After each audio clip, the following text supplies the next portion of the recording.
Hey, it's Sunday night. That it is. And you know what that means? It's Tomorrow's Monday? that it is. But it's time for our Facebook Live podcast. Things you're going to see live on Facebook, but you might not hear them on the podcast. Well, we have to do a quick little post here, so give us a second. Give us a second before we start the show. Boy, you were revved up tonight. I am revved up because it's Father's Day. Did you have a good Father's Day? Yeah, I did. I had a real good Father's Day. Yes, I did. Can't complain. All right, let's see. There's one of them. We'll get rocking here in just a second, folks. And there's two of them. And there's my three. I'm ready, man. How about you? Hold on. Hey, Deb, what's going on?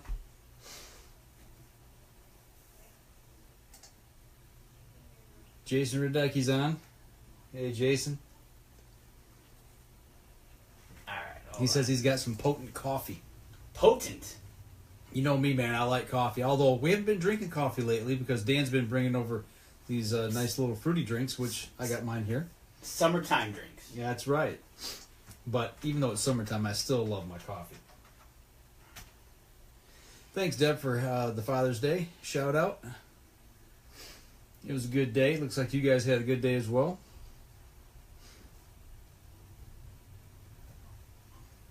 You about set there, bud? Hold on. Hold on. Just keep talking. Entertaining.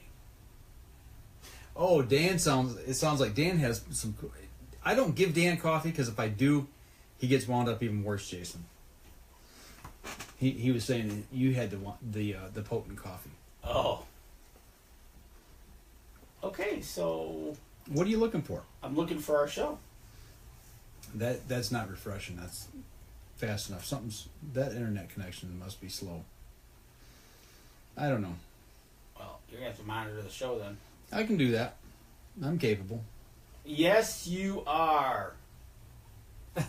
Jason's got a whiskey and diet. Okay. Wow. He's capping the weekend off good. Did you see our little anniversary thing? Yeah, I did. I saw the little video there. You liked it? Yeah. I put that together myself. Yeah, I bet you did. All right, let's go. All right. You're a funny man. I'll just keep messing with this till it shows up. All right. Here we go. Stand by. 3, 2, 1. Welcome back to this Father's Day edition of the Up North Journal podcast. Sunday night in the cabin. We're back inside tonight, and it's Father's Day. It is. Happy Father's Day. And you likewise. I tell you what. I'm doing this for 23 years now. Yeah? 23. Mine's coming up on 23. This is my 22nd Father's Day. It was a beautiful thing this morning when I got a text from my oldest daughter. I've already heard this story. Saying, Happy Father's Day, Dad. I love you. Mm-hmm. By the way, could you put some money in the account? Nice. Yes. It's good to be wanted. Yeah, happy Father's Day. Now put some money in the bank. That's right. Nah, it was all good. I knew it was coming anyways. Do anything special for Father's Day? You know what? We did nothing Chill. special for Father's Day. Just chilled out. We went out to dinner last night to Lucky's. Okay. Then today, I worked in my cabin. Okay. I hung some stuff up, and I attempted to get all my hats up off the floor. Ah, okay. Is this in lieu of a post that was made by a certain someone on the Outdoor Podcast channel? It was pretty funny that she made that post, right? Carrie Z made a post, and what was it? She said she had 42 hats. 42 hats laying on the floor. I know I should have counted them, but I was like, I already have some up, but I had more to put up, and I finally did that today, and I hung some of my European mounts up on the wall. So it was. So you hung some hats up, or you put them on a shelf? What did you do with hats? Okay, so what I found at IKEA it's a wire line that you anchor in the wall. Okay. And they come with, you can buy clips, and you clip it to the hat, and you can hang them on this wire. So it's a hat hanger. It's a hat hanger. It goes all the way across the wall. Dude, if I did that with mine, how many do you think I'd need? Actually, it would work out really good in here because you could do it right at the top of the ceiling All the way around? and go all the way around, and you'd probably have enough room. You think so? Yeah, it would. You It would think- actually look. It looks cool. I'll have to take a picture of it to you and show it to you. I bet you I could fill, I know I could fill all the way around. There's no doubt I got over 100 hats. Yeah, no, we could. It would look good in here. It Okay. adds to the. It's like, well, what do you do at the top of the ceiling, right? Right. Put hats there. Right. So, A but hat hanger. a hat hanger, yes. So How many so how many hats do you think you got? you know, that's a good question. I want to count them now. I'll have to Taken off on her Twitter post. right. I'll have to take a count and then see how many I got. So the ones that I had in my cabin are now off the floor. So Okay, so how many hats do you wear on average?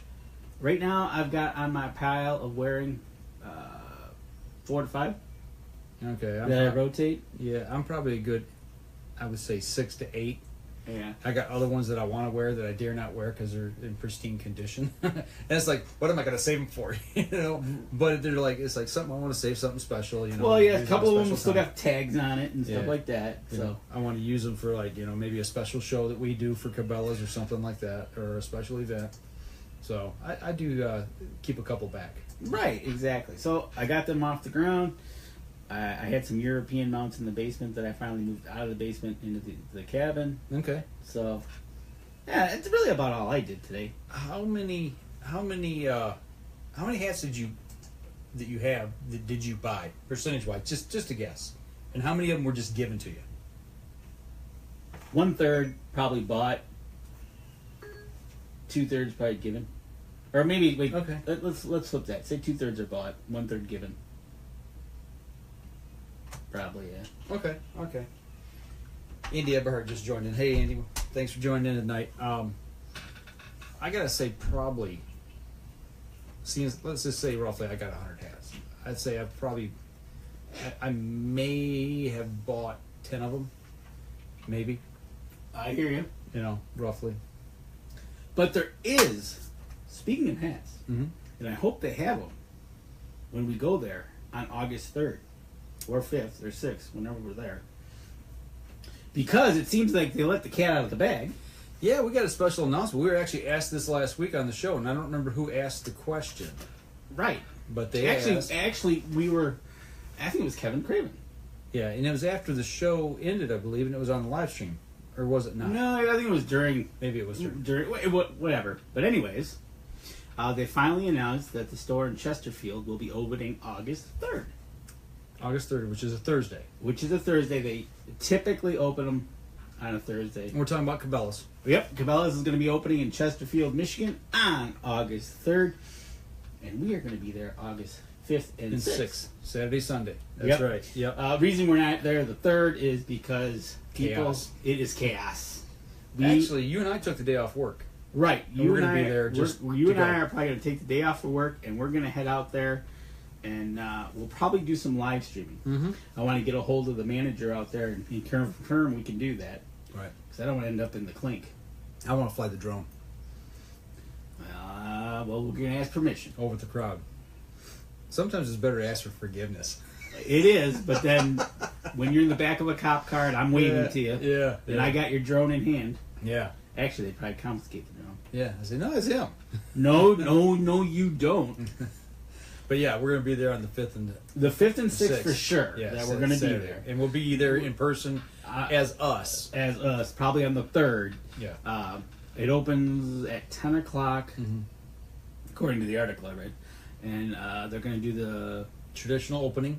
traditional opening with the, as they put it, somebody was going to shoot An arrow. an arrow with a Cabela's brand bow, I think is what it was. And they're But gonna they didn't cut- say who. Yeah, they're going to cut the ribbon with the, Right. with the arrow. So They didn't say who, so yeah. I have an idea who it is. Who do you think it is?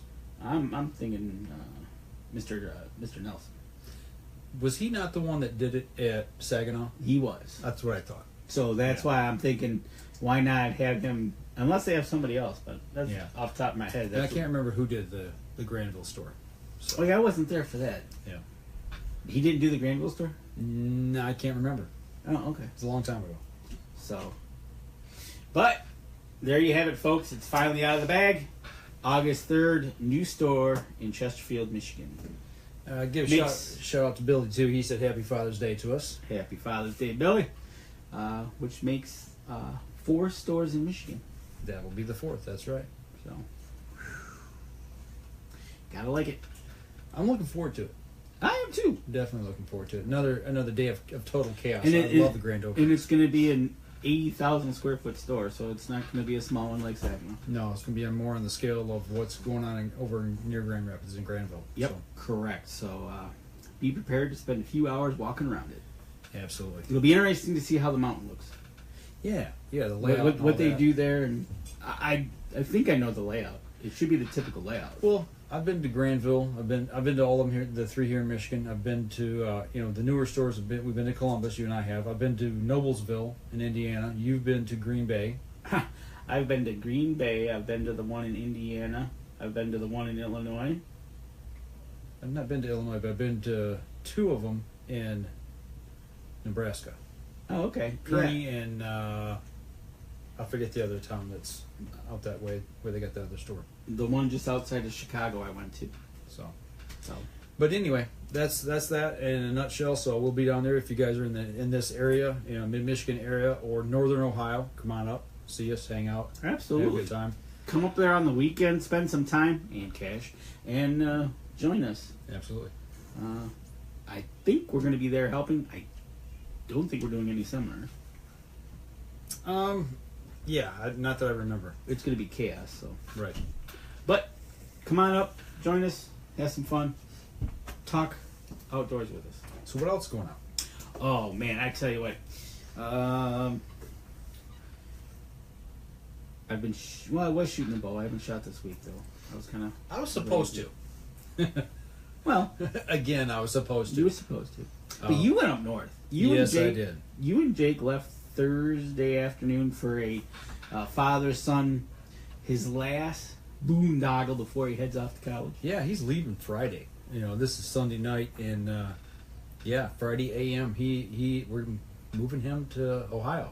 Yep, and he's going to start his lovely college career. Moving him to that big gar hole in the south. I was down there Thursday. Yeah, how was the gar hole?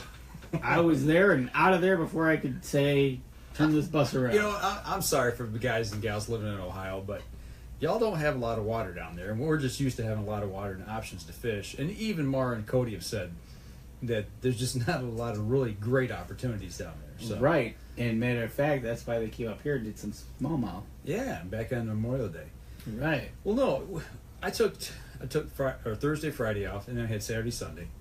And I told Jake, we had this planned in advance, and I kept saying, I said, I'm taking 4 days off.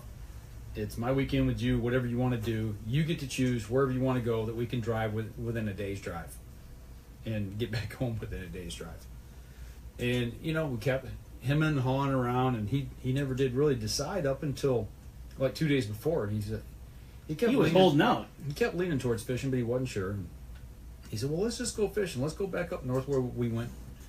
Back in the same area where we went last time. And I said, you're talking about stream wading, not using a boat, but getting down and getting in the stream and doing a little casting. He says, yeah, let's do that. So that's what we plan to do. Well, if you remember back, what was it, 4 years ago? So yeah, 4 years ago, this coming October, we had the house fire. Right. Well, I had plenty of waders and all that kind of stuff. We replaced most of everything in the fire. Had. And we lost one pair of waders in the fire that was totally destroyed.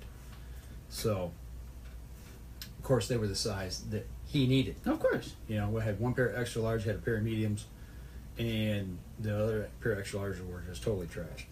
Had all the wading boots, had all the other stuff. We replaced all the other gear.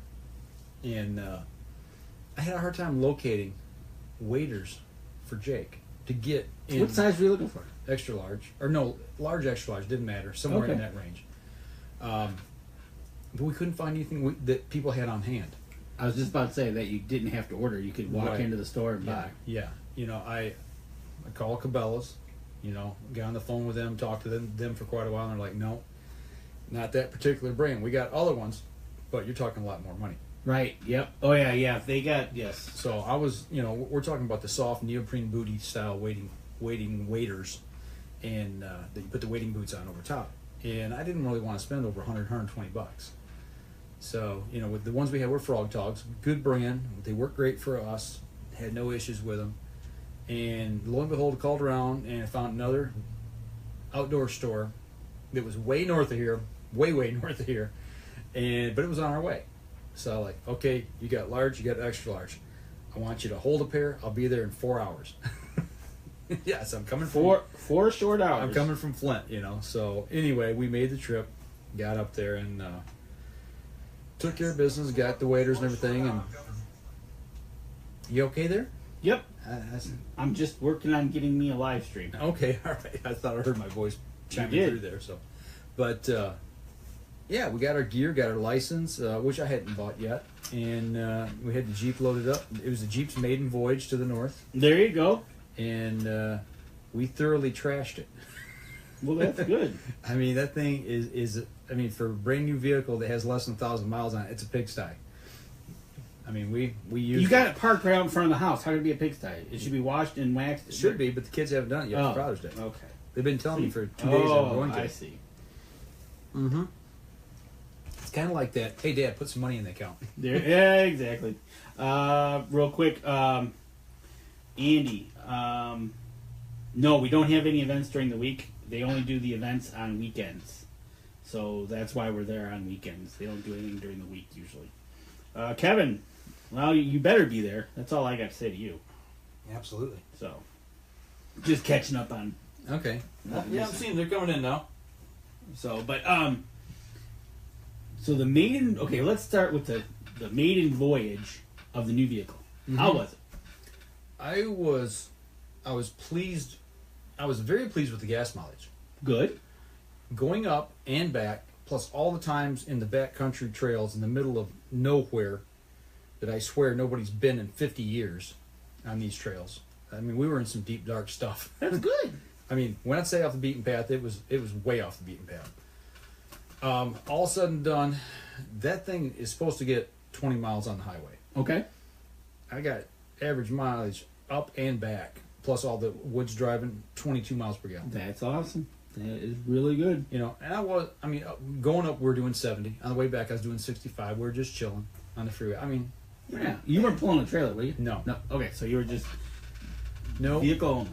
No, you know, in going up, driving, the one thing, and I don't know if it's the Jeep or I don't know if it was the time of the year or a combination of the two, but you can barely see through the windshield right now due to the fact that there's a little bit of bug debris. It was incredible. It was like a monsoon of bugs, and I don't know if that's due to the flat windshield because it's a flat windshield versus an angle windshield like on a car where they skip off. Well, you don't have the angle of the hood.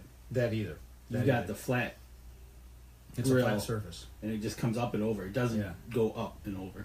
And I will say it's really good at killing birds. Oh, you killed a few. Yeah. One that we know of, and possibly a second one. Nice. Yeah, dive bound in front and whack. Well, unfortunately, they don't learn their lesson. And I will say, a lot of the trails that we went down, the places we went to, there's no way on God's green earth I would have gotten in there with my old car. There's no way. No way at all. That's why it's always good to have a truck in the stable to go these places. Exactly. In 4-wheel drive, in case you need it. I did not use 4-wheel drive. But there's a couple places I'm like, get stuck here, we might need it. That's right. So no, that's cool. Good deal. So it sounds like the vehicle is a keeper? Yeah. Had the top off, the front half off, going up. They always say everybody who has a removable top on a Jeep has always got rained on. Well, so far this cat stopped when he saw the monsoon coming. Oh, you pulled over. Pulled over on the side of the freeway and put the tops back on. And went about 2 miles further, and it was a torrential downpour. Oh, that would have been a great baptism for you. It would have been. It would have washed it out. Wow. So, but that's awesome. Okay, so vehicles checked. You know to keep your top on in case of rain. Yep. And now you've driven 4 hours to Jay's, and they're holding 2 pairs for you. Yep. Got them. Got out of there, and after got sized up and got our fishing license, and we drove to the river. Got on the river at about 6 o'clock. Okay. Still got a couple hours of daylight left. Yeah, maybe 5:30. We knew we had a couple hours of daylight. But I tell you what, we're bumping up on the first break here. Let's take our first break. We'll step outside, and we'll be right back, and we'll continue to talk about the trip. All right. All right, we'll be right back after this. Okay, guys, on the live stream, we'll be with you momentarily. Danny will keep you entertained as always. That's right. Any questions? Anything you want me to throw at Mike while he's talking about his trip up north? Feel free to post it and we'll ask him. Man, this is one slow connection over on this computer today. Jeez. Really? It don't like me. Yeah, it probably needs a reboot. Oh. That's... Well, I just started it up when I got in. Yeah, who knows? Yeah, who knows? You know how those things are. Yeah, so we'll go phone only. All right, you ready? Yep. 3, 2, 1. Welcome back to the second segment of the show. So, yes, we made it to the river. 5:30, 6 o'clock, or somewhere around there. That's awesome. Still got a couple hours of daylight to go. Yeah, we went to the Black River and the Pigeon River elk refuge area. Yep. And there's only way to describe it is just incredible. Gorgeous. Have you ever been there? No. It's simply one of the deepest, darkest sections of woods, the most beautiful places that I've seen in Michigan. I know there's other places that are probably that good, but I'm just saying where I've been personally. It's one of the places you're driving through. You're on a one lane dirt road. There's room enough to pull over in case somebody's coming at you. But you do not speed. I mean, you do about 10 miles an hour, maybe 15, because these corners are blind corners, and you don't know who's coming around the corner and you're going to smack. But the point is you think you're going to see a bear or an elk at any point in time. Which you can. Yeah. You just expect it. And we eventually made it over to the Black River. We picked out a spot on a bridge. We knew there was a bridge crossing. Years ago, when Jake and I went the very first time, this would have been back in 2011, I believe, or 12, somewhere in there, before we had all the problems here at the house. And we stopped at Gates Lodge. Oh yeah. The fly shop. Yes. The famous Gates. The famous fly shop. On the Asabo. And we bought these books. Bought one for the Asabo and the other one's for the Pigeon River area. And they lay out all these places that are public places you can go to and put in and wade the streams. And it tells you the conditions, tells you how to get there. Do you have a map too? Or, I mean, can you get a map from them? There's a map in the book telling you how to get to these places. Okay. Yeah, it shows you and then it tells you as well. But also we had our big atlas as well.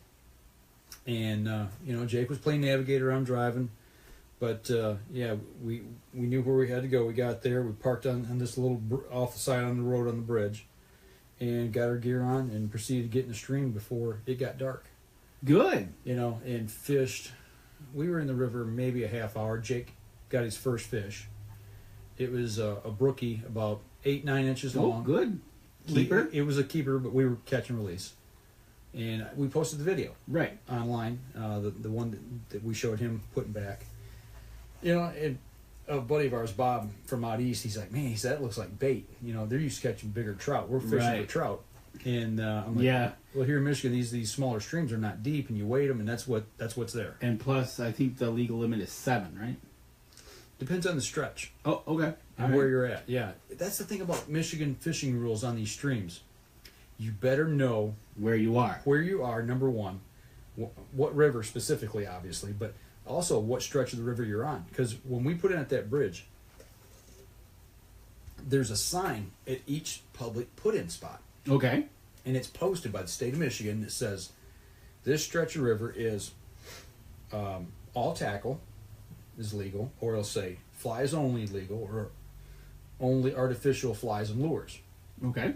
and like at that bridge, we started to get in on one side of the bridge, and we were going to walk under. And I told Jake, I said, no, let's get over and walk over and get down and go down the bank. We don't need to walk under the bridge.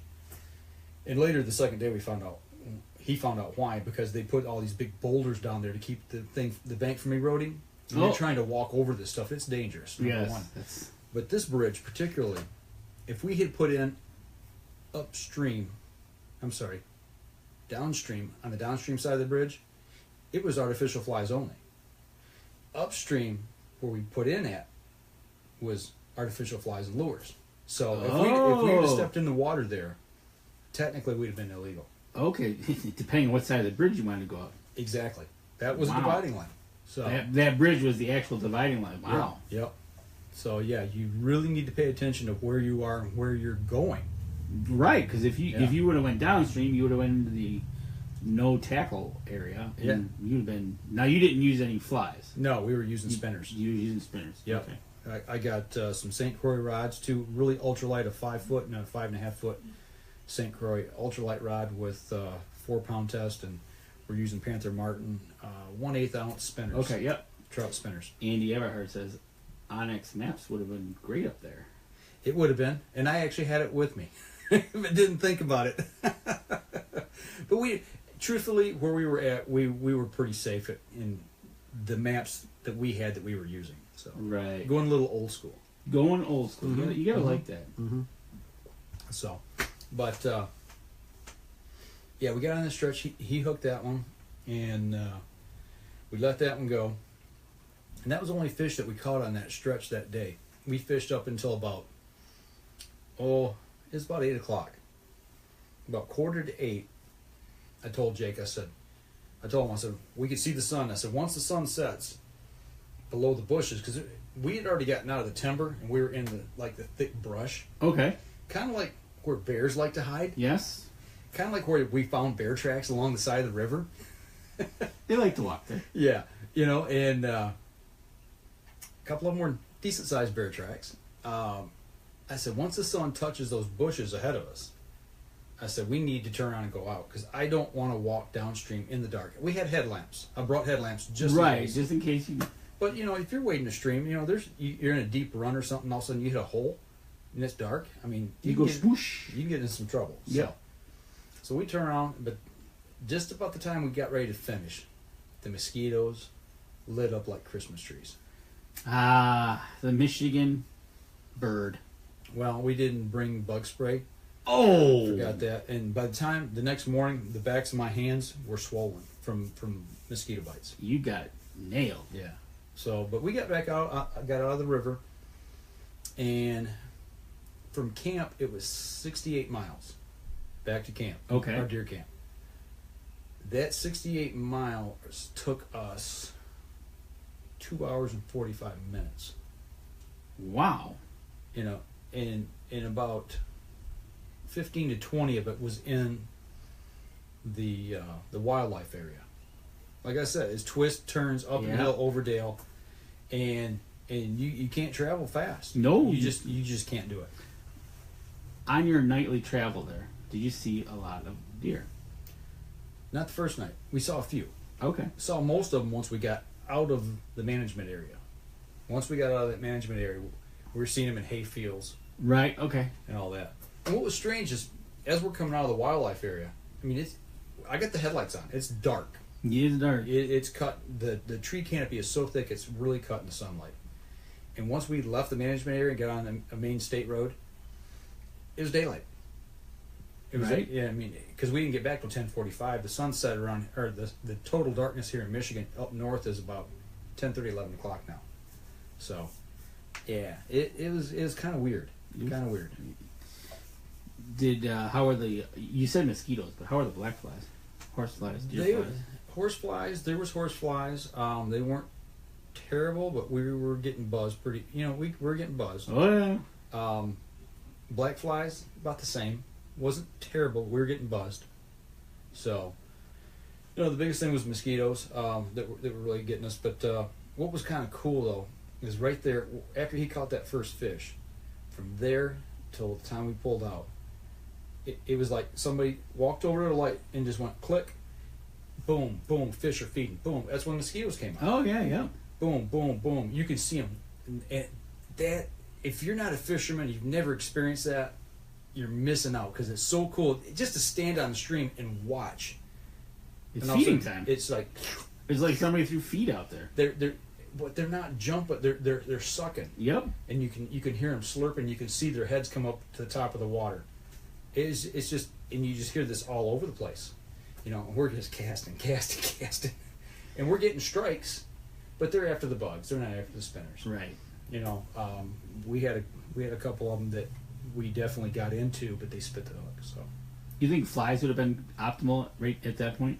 oh yeah, there's no doubt about it. Yeah, we'd probably have done a lot better if we'd been fly fishing, but I'm not a fly fisherman, and I don't know how to cast properly. And actually, when I'm casting, I snap more flies off on the backlash, Gotcha. popping them, because I have not done that nowhere near enough to master it. I've got a fly rod, and it sits over there. It's over in the corner. Yeah. I see it. So that's it. We'll have to get the fly rods out and practice. We could do that. I'm telling you, that is a place. And I told Jake the same thing, because remember, you and I talked about going up there. Yeah. And I told him, I said, I got to get Danny up here, because this place it's just so cool. It's a whole nother world. It's a whole nother world. Anywhere above West Branch is a whole nother world. But this place is special. There's just something about that wilderness area that is incredibly cool. It is. Anyway, you know, No cell service. Going up north is being able to detach yourself is just absolutely cool. You know, you're standing in a river. You don't hear cars. You don't hear computers going. You don't hear cell phones. You know, you don't hear nothing except nature. Right. I mean, that's it. You're in the middle of stinking nowhere. Exactly. So But yeah, awesome. Awesome. And that was just your first night. that was the first night. Yeah, made it back to camp. One of our members had the lodge reserve. He has a big family reunion that takes place up there. So our my buddy John, he's got a cabin there, a little cabin on the hill. Oh yeah, okay. He says, "Come up." He says, "Stay on the cabin on the hill." So Jake and I went up. We stayed on the cabin on the hill. All right. Very cool. Absolutely. Just a cool. That's the one around the pond, right? Yep. Okay. No. No, the one up on the hill as you're coming in. That sets up by the pole barn. Oh, okay. Yeah. Okay. All right. Yeah, it's a little one-room cabin. Yes. Nice. So that's where we stayed. Okay. Cool. So, I'll tell you what. Let's take a break. Come back and we'll cover the next day. We're gonna step outside. And we'll be right back after this. And Dan will entertain those of you on the live stream. Entertainment at its finest by moi. He'll do a soft shoe. I could do a soft shoe because I'm barefoot. That'd be a very soft shoe. Tenderfoot. Tenderfoot. Yes, that's me, Mr. Tenderfeet. Alrighty, here we go. 3, 2, 1. Third segment. Day 1 is done. We're on to day 2. You've been lifted by the Michigan mosquito. Yeah, but on the way back, like I said, we stayed at camp. You put a dent in the population driving back without your windshield, huh? Yeah. We I had to use a scraper to scrape them off. But we stopped at a little convenience store. We had nothing to eat. You know, we didn't know what we were going to do. We went up and I said, "Do you want to take a cooler? Throw some stuff in?" "No, we'll plan it." "Okay." This was Jake's trip. I was like, whatever you want to do, this is what we're going to do. Right. And we stopped this little roadside gas station that I've stopped at many times before. And On the way up? no, on the way from fishing to back to camp. Okay. And I thought, we need to top off with gas just for the next day. So topped off with gas. And while we were in there looking for something to eat, I said, "Hey, they got pizza. You want to get a pizza and we'll eat a pizza. We'll sit out here in the parking lot and eat." He's like, "No," he said, "Let's just keep it simple." He said, "Let's get a loaf of bread. They got ham over there, and get a bottle of mustard." Right on. So that's what we had. There you go. Got a couple soft drinks, and that was the evening meal. But we also got some skeeter spray. Hey, you remember to buy it, huh? Oh man, there's no way I was leaving that station without it. So it was pricey, but it was well worth it. It's well worth the price at that point, right? Yeah. So the next day we got up and where do you want to go? Where do you want to fish? He's like, well, I don't know. We fished the Black River yesterday. Let's fish the Pigeon. The Pigeon, they run almost parallel to each other. Right. There's not much distance between them. And I was like, okay, let's go fish the Pigeon. The first time Jake and I went fishing together, and I just said, here's the book. You plan the trip. And that was the river we went to fish. Oh, okay. But he found this little bridge, another little bridge where you could pull over and put in from. And that's where we went the next day. So you're up on the Pigeon River. Yep, got in, put in there. We fished that morning, got in the river. We both caught one fish, 5-6 inch brook trout. We were catch and releasing anyway, but no size to them. And as we're walking up the river, it's a long stretch. First bend cuts to the left. It's a big high bank with a bunch of pines on it. And all of a sudden, I see this big, huge bird come flying out from around the bend, making the swoop like he's on a NASCAR track, making it on a high bank, And Jake goes, man, what kind of bird's that? And I caught the glimpse of it, and I looked up. And the way it turned, I couldn't really tell. But it was so big, I said, man, that's got to be an eagle. And he turned, and all of a sudden I seen the whitetail, and I saw the white head. I said, that's bald eagle. It's a mature bald eagle. So he's, he kind of swoops around us, and he's checking us out and sizing us up. I'm like, something's going on here. This isn't your typical bald eagle sighting where they kind of hang out. And I'm watching them, and all of a sudden I look just a couple degrees up, but way up in the sky, there's another one. Oh, okay. And I'm like, wow, man, there's two. I said, Jake, do you know how lucky you are to be able to see two of them, at the same time? I said, that's pretty rare. And then all of a sudden it dawned on me, this time of year is mating season. And I said, I wonder if that's a mating pair and they're getting ready to court each other. For this, yep, have another. So I'm watching and watching. He starts circling. And he's going higher and higher and higher. I said, here it comes. This is it. Because I've seen it one time before in my life. Here he goes up. And he gets above her, and then he comes down to lock up with her, and she kind of like pushes him away, like, no, not tonight, buddy. And then he goes up again and tries again. Same thing happened, and then they kind of started flying side by side, swooped off, and took off. Oh, cool. They didn't mate, but it was the mating ritual. Right. Yeah. And I told Jake, I said, do you know how many people never get to see a bald eagle in their life? Number one. And the ones who do never see two of them together. And of all those, they never get to see that happen. Right, exactly. And I've been fortunate enough to be able to see it twice in my life. So that was pretty doggone cool to be able to see that. So that we went around that bend. We fished around a couple more bends up into the back of, I believe it was the Lansing Club. They call the Lansing Club Pond. It's a fishing club. Okay. And that's kind of their stretch of river, and all of a sudden it starts getting deep. It's time to pull out and go back. So we came back out. The time we got out, it was, I don't know, probably 11, 12 o'clock. We walked back upstream and got in the Jeep. Okay, what do you want to do? Where do you want to go? Well, let's go check this spot over here. It's about, 9, 10 miles away.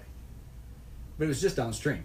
But that's how far you had to drive to get to it. It's not a direct line. No. So we drive over to this horse camp.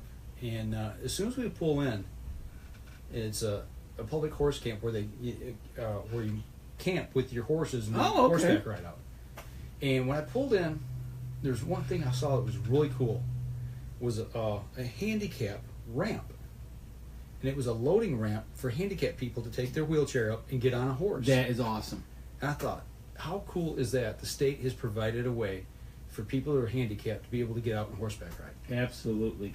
And you're right, Kevin. Every time you can see an eagle is awesome. America. And actually, both Jake and I both at the same time said, America. There you go. Jason Radecki, they are all over up here in the spring when all the dead deer get uncovered from all the snow along the roads. Well, we see them at camp, quite often. When I see them, I'm usually, it's like, okay, there's an eagle, that's cool. And it's not to the point where I'm like, oh, there's another eagle. It's still cool to me, but it's not surprising. Every time you see one is cool.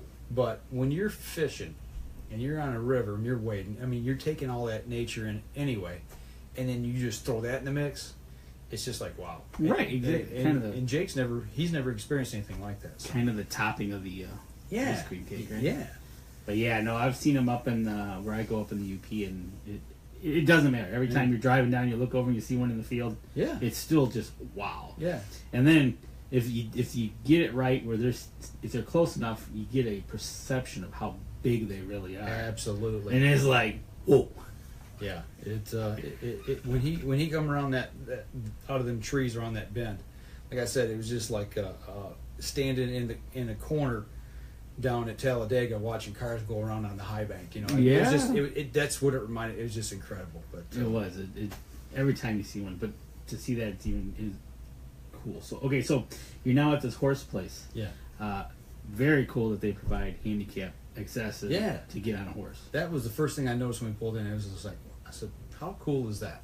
That's thinking. Yeah, absolutely. You know, and then we eat our lunch in the Jeep, and just about the time we got done, I look up and I see storm clouds rolling in, and all of a sudden I hear rumble, crack, thunder and lightning. I'm like, we're not getting in the water. We're sitting tight. Right? And we watched a storm roll in, but we were on the northwest side of the storm. It sprinkled on us, but it never rained. But everywhere southeast of us had a torrential downpour for hours. Oh. Yeah, it was like a washout. So, you know, we were quite lucky. In the way the river flowed, the river didn't get muddied up. But at some point, Jake got out. He goes, I'm going to go down the river and check it out. Well, down to the river is down to the river, down the steep embankment, and then it's a horse trail. And then there's big steps down where the horses can actually go down and get a drink of water in the river, you know. So he comes back up, you know, after a while. I'm like, what took you so long? He goes, we're not going to fish here. He said, that hill, he says, it about killed me to come back up it. He said, I can't imagine having waders and fishing gear. He said, let's find a different place to go. so we picked another spot, went and we got put in, and we had about 2.5 hours or so to fish. But the spot he picked, you know, as we're driving into it, I'm like, man, this looks familiar. You know, I said, I wonder if this is the first place we went. You know, the first time that I'll let you pick the place to go to. Oh, okay. You know, and we're driving in, and we really weren't sure, but it looked like it. And then when we pulled into the little camping area, it is a little state campground. I mean, there's only like about 10 spots. As we pulled in, we're like, we both looked at each other and go, this is the place. Okay. And then there was 2 guys there fishing, or camped there that were fishing, but one guy's in a hammock, taking it easy, you know, waiting for the night fish. And the other guy, he's over doing something by his tent. So we get out, we talk to him a little bit, and then I said, well, where are you from? He goes, oh, I'm from down around Plymouth area. I said, okay, I'm down from, you know, Linden, Fenton area. And as we got done talking, Jake told me, he says, I could swear that's the same guy we talked to when we first came up here the first time. And I'm like, yeah, I got that same feeling. Because the guy was from downstate, and I think he was from Plymouth. You know, so it's just like Twilight Zone. Exactly. And you know, I said, well, he said, well, where are you going? I said, well, we came here, you know, a couple years ago, and we want to fish upstream, if that's okay. He goes, yeah, we're going to take off in about 2 or 3 hours. We're going to do a night fish. I said, man, well, I don't want to blow all the holes out. He goes, don't worry about it. He said, go ahead, go have fun. You're here with your son, go. He said, we'll go the other way. He said, we'll go down and walk down, then come back up. Okay. So I was like, thank you. You know, I mean, that was really cool.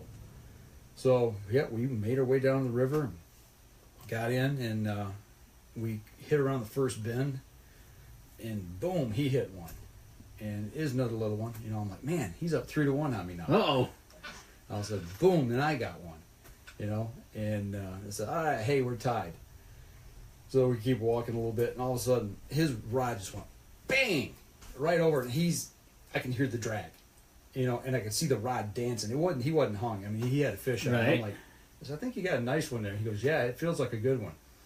And the fish broke water, and it could have been brown. It was brown or brookie. It was a darker colored fish. It was probably a good 12-incher. Wow. And it jumped like from me to you, away from me, and went between us and spit the hook and away. Oh. So, man. You know, and then we went up a little further and he caught another one. Another, you know, 5-6-incher. And so he beat me 3-2. Nice. But we walked. He says, I want to go at least as far as where we went that first time we were together. And we hooked into them 2 big rainbows. So we went down. in this curve. It's a big long stretch, and then the river hooks hard to the right. But there's a big old cedar tree that had fell, and there was leaves, or the they got them funky leaves. They were, or needles, or whatever you call them. They were dancing in the water. The fish were coming up and getting bugs off them right there. Okay. That's where we got the rainbows. And we got there, and we walked up, and I said, "Uh-oh." He goes, "What?" I go, "That tree's dead." I said, "There's no more fish swimming into that same spot." We could tell. But we fished there, went around the corner. There's another downfall tree. That's where we stopped the last time. We climbed over it, and we made it about another 20 yards, and the river all of a sudden just went deep. So okay. we had to turn around, we pulled back out. Right. And we got out about 7:45. I said, we might have time to stop at another bridge on the way back. Okay. No, we were in so deep, so far, that it took us till dark to get out of there. Right, exactly, yeah. That's one thing, as far as you go in, there was one, you gotta get out. Yeah, exactly. And there was one other spot we did check out on the way there that I forgot about. And it was in the middle of nowhere. And we're driving down, this 2-track, and it splits off. We take this other little thing, and it goes through a swamp. And they've taken crushed gravel and dropped it in there. Okay. So you could drive through it. But there's water on both sides. Whoa. And I'm like, I hope this road don't give way. And we get down to the parking area. It's a bridge. And there's a truck there. And I'm like, it's the only spot we can park. So I go across the bridge. So there's got to be another spot across the bridge. In the meantime, this truck backs out and starts coming across the bridge behind us. I get across the bridge. There's nowhere to park. I just stopped. I said, "You guys going across?" And there's 2 kids. And they said, "Yeah." I said, "Please do me a favor." I said, "There's nowhere to turn around. Back up and let me have that spot." He's like, "All right." So okay. I back up, tell him thanks, and he says, the kids say, "Do you know how to get back to Vanderbilt?" Whoa, okay.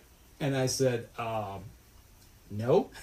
I said, "But I do have a map." And he goes, "Well, I think we'll be okay." He said, "We just fished this stretch." He said, "Are you guys fishing downstream or upstream?" I said, "We want to go upstream." He said, "Well, we went about a mile upstream." He says, "If you want to go, go." But he said, "We've already blown it out." I'm like, we'll find another spot. That's when we went to that last spot where we fished. Okay. But at least they were nice enough to tell us where they went. They said they had a couple of keepers. Right. And then as soon as they took off, before we could even pull back out, here come another vehicle through with 2 guys. So, out in the middle of stinking nowhere. Traffic jam. Yeah, traffic jam. Yeah, traffic jam. So You get a traffic jam. Go figure. And you ever seen a golden eagle in Michigan? Yes. You have. One time. At camp, deer camp. Oh, up at camp? Yeah. At least it's what I thought was perceived to be a golden eagle. I had somebody else with me and said that's what it was. Confirmed it. So I'm cool. Pretty sure that I've seen one. Good deal. So, but yeah, that was the end of the trip. We got back to camp that night, and like I said, another long. Actually, you know what? There's more to this trip. All right. Home. So let's step outside, take our last break, and when we come back, I'll tell you the rest of the story, as Paul Harvey would say. Hey, there you go. We'll be right back after this. All right. How's everybody doing on the live stream? Everybody have a good Father's Day, I hope? I hope so.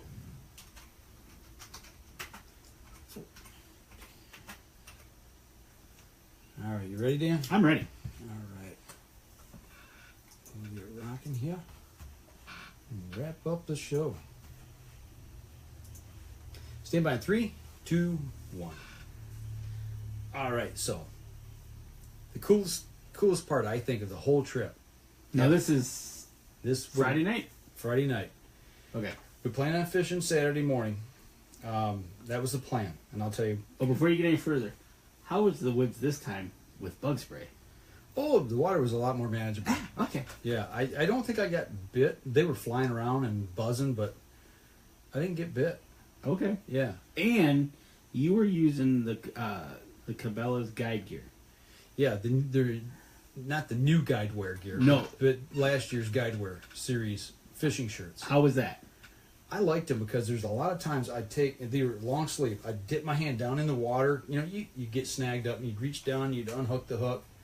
And I'd be that far down. Okay. And the water's in your clothing. Right. And I just do that, and most of the water would come off of it. Okay. And within 2 or 3 minutes, it was dry. That's awesome. That is. It was incredible. I was just like, that's really cool. Yeah, that is. That's some good stuff. And it's also supposed to have some UV protection built in. And that's what I'm excited about.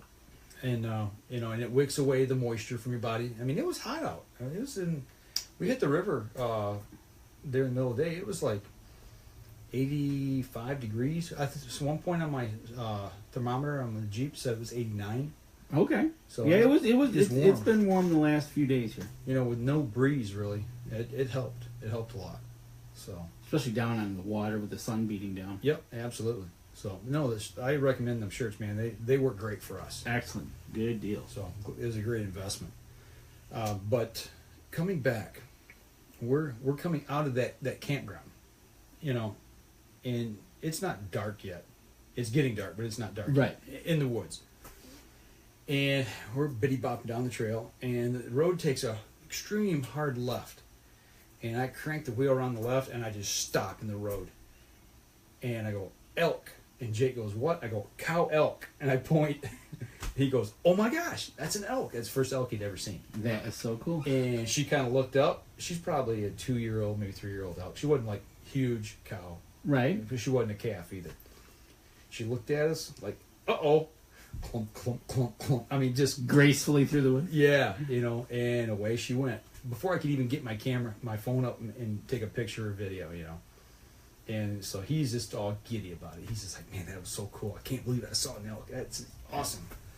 So we're talking about it, and we pull out. We finally get out to the main road, the main single track dirt road. Right. 1-lane dirt road, and we're cruising along, and I'm looking up ahead, and I go, God, that looks like something in the road.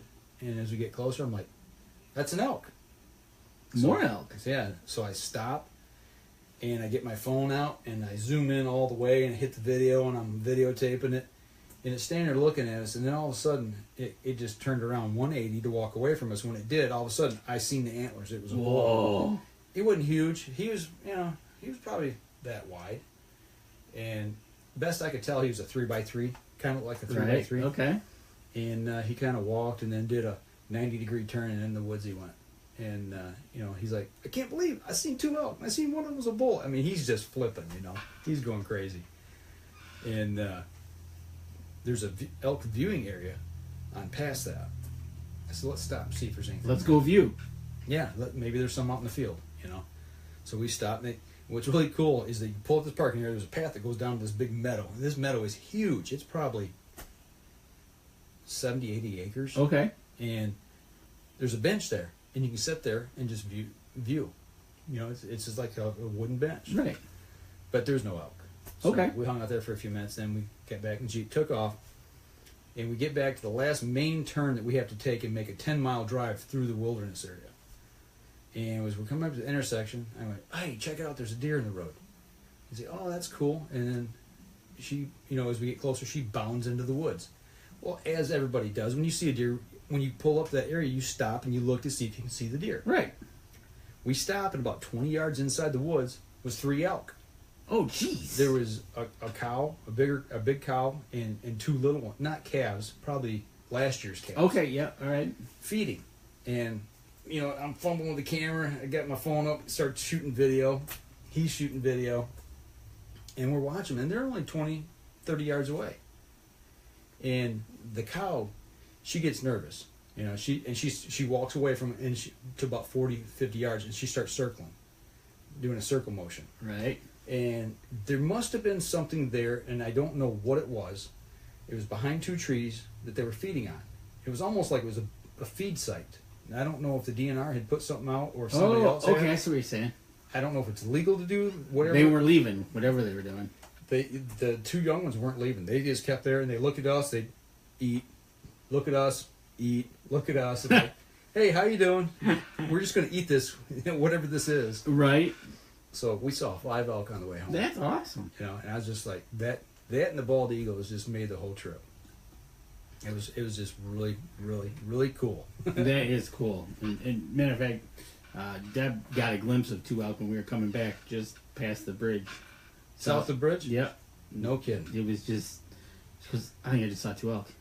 I said, well, you might, sure enough, the next sign you see is elk crossing. So Okay, so you're right there by the 296 marker. I think so, yeah. 300. Okay, you're right there by Wolverine. Yeah. You weren't very far then from where we were at. Okay. Yeah. So she saw that and she was excited. Of course, I had my eyes on the road. Sure. Mm-hmm. So, but anyways, but that is really cool. Mm-hmm. From bald eagles to elk, you've seen. Mm-hmm. We did see one Did you raccoon. catch any fish? I caught 2 and he caught 3. Okay. We hooked a lot. Got into a lot that would spit the hook, I personally think we're using too big of tackle. Because those streams, the keeper... Well, you're using a 0, aren't you? No, we were using, on the weight size, it was like a number 4. You know what? Hang on. Entertain the folks.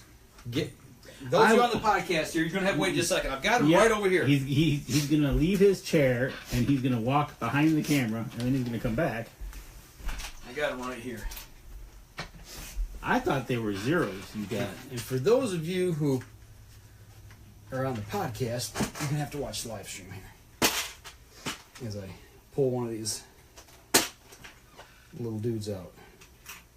But the way they classify these is by the weight and the size. And these were number 4s, and they were 1/8 ounce Panther Martins. Actually, let me get one that's undressed. And for those of you who don't know, I'll show the difference between a dressed and an undressed hook. If I can get these things untangled. Okay. That's a number 4. And that one is undressed. You can see the hook. And this one's dressed. It's got a fuzzball and hair around it. Kind of makes it look like a bug. Exactly, yeah. Coming through the water. And then you got the little spinner on top. Okay, so these are Panther Martins. Yep. Do you use MEPS? This one right here, I believe, is a MEPS. And what number is that? I don't know. Couldn't tell you. Okay, because... That's a dressed hook. Yep. Makes it look like a little bug. Yep. Actually, this one right here, it was the one that most of the fish were caught on. Okay. Yep. I kept telling him, I said, don't get hung in a tree. Don't lose that one. He did lose one. I had a rainbow trout pattern one. You had to give it to fishing gods, eh? Yeah, yep, the tree ate it, so. No, I hate when that happens. That was the only one that we had of that one, too. And he did catch a fish on that one. Sweet. But most of them were caught, on that one, that pattern, and that little speckle pattern there, that yellow and brown white one. So. That is so cool. That's what we were using. And Shimano reel. 4-pound test? 4-pound test, yep. And you just tie it off and cast away, huh? Yeah. Trim the tag off. Kept the tags, within probably a 1/4 inch of the tackle. Yep. But yeah, it was a really good trip. We got back that last night. We got back to camp, and I think we'd already eat all of our food, and we stopped again at that gas station, got a couple snacks. We're going to get up the next morning. The plan was to get up, and on the way home, stop and hit the Rifle River. Okay. And then come on home, hit that for a couple hours. But when we got up, it was pouring down rainstorms. Oh. And it rained, almost all morning. But the one cool thing, instead of just calling it a wash, I got up and I went back and I checked my food plot. Oh, okay. Because we're at deer camp. Right. So I drove out to my food plot. And did you see the pictures online? No, I haven't. Oh my gosh. It's the stuff we planted was the Killer Food Plots climatized. That's one I've got left of what little bit I do have left that I didn't get in the ground. Half a bag, 1/4 bag. But that field is green. Oh my gosh, is it green? It's green. It is green. Yeah, it's thick, nice. That's a good thing because then the deer haven't eaten it all. Yeah, well, it's growing up good, And I looked at it compared to my growth cage. My growth cage looked like it was a couple inches higher. Okay. So they are grazing it. Yeah, they're grazing it. There was no deer when I went through, obviously, because it was raining and me driving the Jeep out there. Right. They're like, they probably ran off. But the perimeter that I planted, I could see where I'm assuming it was the Border Patrol that was coming up. Okay. It was a different plant. Yeah. There was a different plant that was growing in with the climatized, which this is a 4-seed mix. Don't ask me which one it was. Actually, I think I saw 3 of the 4 that's supposed to be in there. That Okay. I recognized.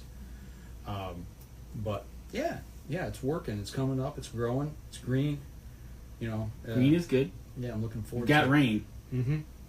so that's the most important thing. You're not gonna be dried out. Hopefully, it'll carry over for July. Right on. So the only bad news that we had on the whole trip was we found out this week while I was up there. Actually, I was on the river when the people were there. We have oak wilt on the property in our oak trees. Okay. We got a few minutes here on the show. I don't want to get too deep into it, but we'll save that for maybe next week. But yeah, we've got oak wilt in our red oaks, and it's got to be addressed. Yep. It's got to be taken care of. We can't let that go. If you'd like, we posted a video. It's over on the Albany Outdoor Education Research page, but I shared it on the Up North Journal page as well. So you can see this guy. He was, I forget if he's the DNR specialist or the DNR biologist. We had 2 different people out, and he peeled back the bark on the tree, the suspected trees. He actually isolated where it was at in the tree. Okay. He would tap on it and figure he could hear it. Jeez. And he's the guy. Wait till you see the video. You say, okay, yeah, I can understand why this guy knows stuff. He looks like a lumberjack.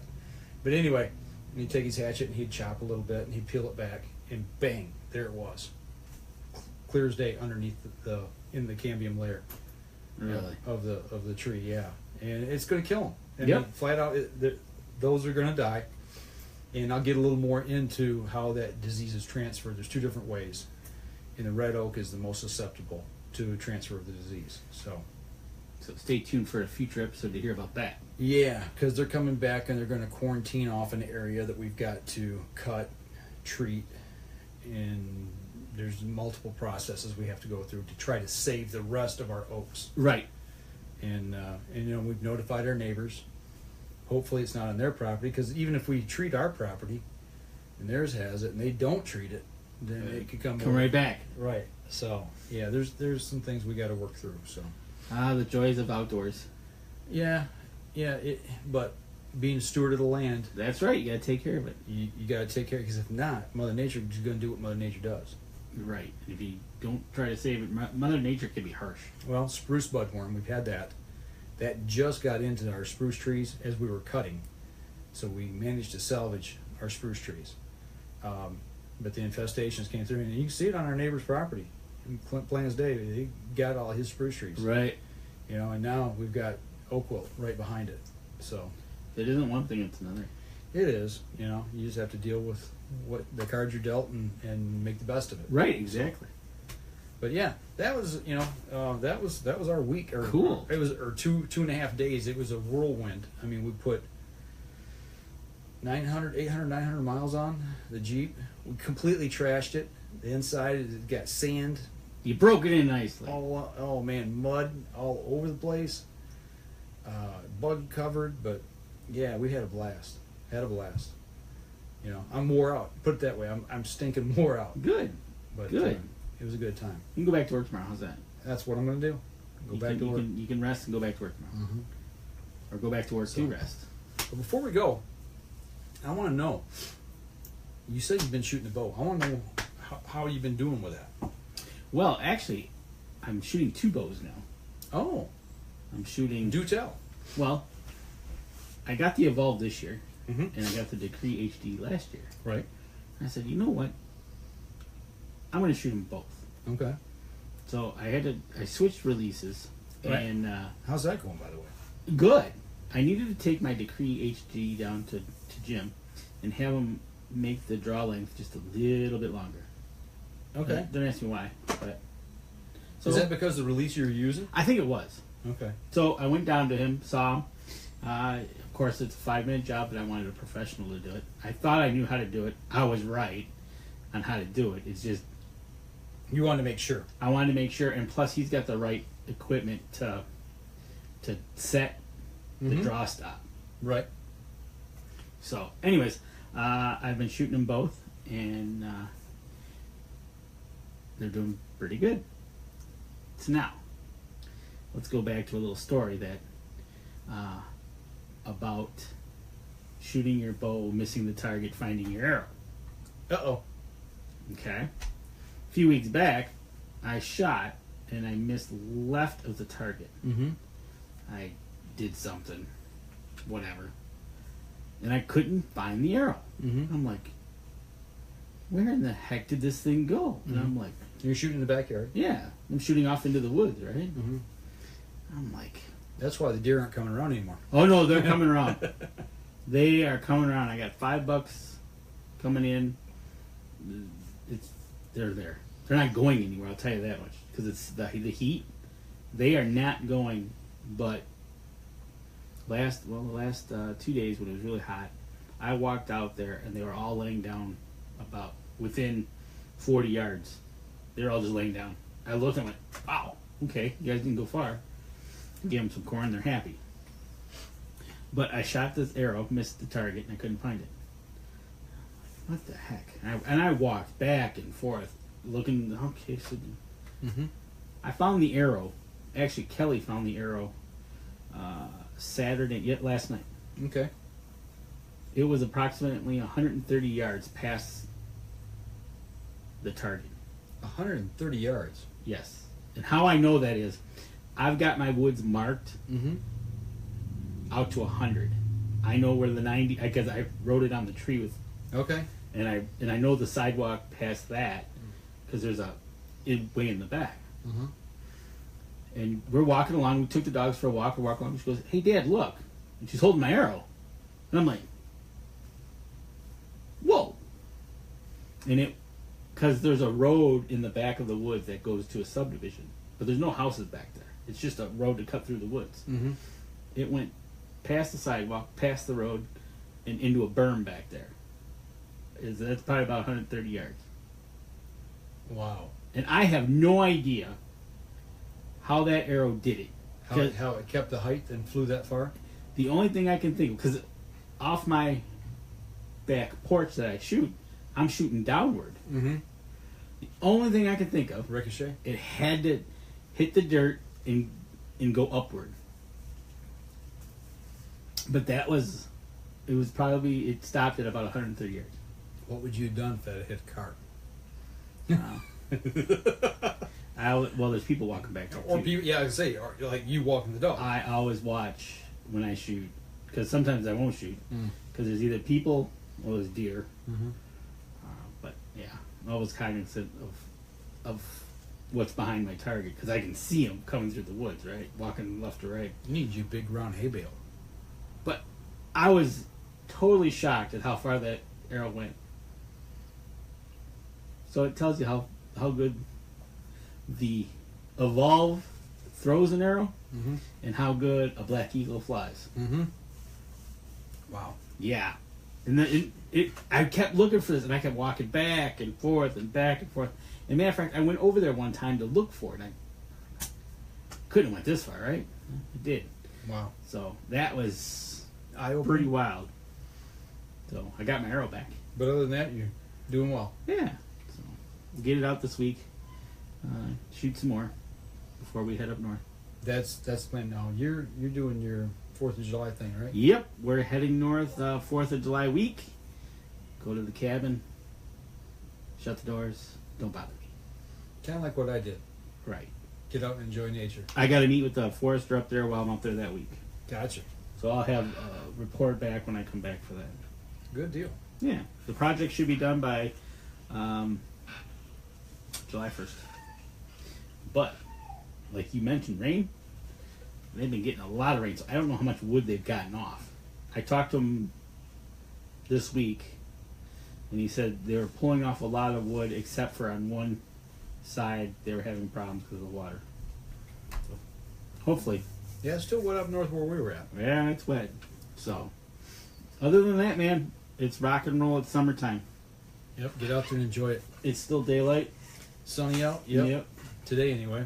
Yeah, that's right. So, anything else? no, just get outside and enjoy it, man. It's nice out. Yep, remember Cabela's is open, the new store on the 3rd. Stay tuned for that. We'll have more about that. And it looks like Cabela's Deer Classic. Hey, talking deer. September 30th. Is going to be September 30th. So stay tuned for that. Where we'll be, what we'll be doing. Absolutely. We just got notification of it, so we got to get everything confirmed and shore up some dates. Absolutely. Bowfest is coming up. We might be doing a shoot possibly down in Toledo area. Yep. Working on that. So. And speaking of shoots, anybody in the local area, Land O'Lakes Bowman here every Thursday has their 3D shoot. They're also starting a 3D league shoot on that same night. So if you wanted to join a league for 3D, check out the website for Land O'Lakes. There you go. All right. Hope everybody had a great Father's Day. I know we did, and I had a great week. Sounds like Danny's getting ramped up for another big trip. So stay tuned for that. And, as always, you can check us out over on the Outdoor Podcast channel. And we've got a bunch of other great shows over there, so don't forget them. Go over and listen to those as well. Facebook, Twitter, Instagram. Right, and what I'm starting to do is I'm trying Wednesday, Thursday, trying to get our video back out. If you missed it on Facebook or you want to catch it on YouTube or Vimeo, matter of fact, you can see what we talked about, the lures. You couldn't see it on the podcast, but you can see it. So look for that to come out this week sometime. We'll do a link on Facebook, and then you can check out the video side. Absolutely. So other than that, that'll do it for us this week, folks. Remember, as we always say, if you're on the water or in the woods, shoot straight and be safe until next time on the Up North Journal. And for those of you on the live stream, if you got anything you want to throw at us, you got a few minutes. Got a few minutes here. I don't think so. There's only 3 of us, and I know the 3.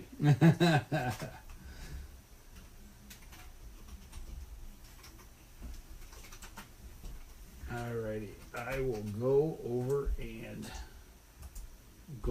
stop the live stream.